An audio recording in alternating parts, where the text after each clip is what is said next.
27 তারিখ আমাদের সমস্ত ভারতবর্ষে এবং ভারতবর্ষের পাশে যে কান্ট্রিগুলো আছে বাংলাদেশ, পাকিস্তান, ওইসব কান্ট্রিতে ঈদ পালন করা হয়। মুসলিমদের একটা বড় অনুষ্ঠান ঈদ।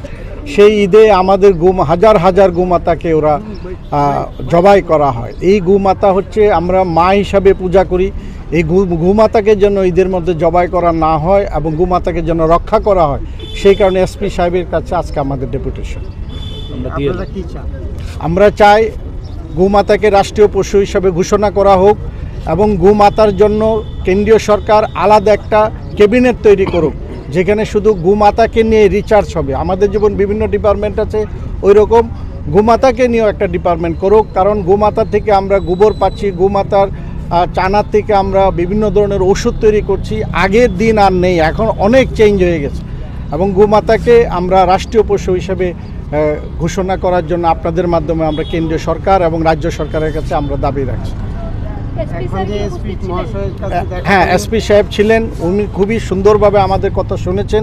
আমাদের বিভিন্ন আধিকারিক বিভিন্নভাবে ওনাকে বুঝিয়েছেন ত্রিপুরা রাজ্যে কোথায় কোথায় গোমাতাকে হত্যা করা হয়, উনি নোট করে রেখেছেন এবং উনি আমাদেরকে কথা দিয়েছেন উনি ব্যাপারটা খুবই সিরিয়াসভাবে দেখবেন।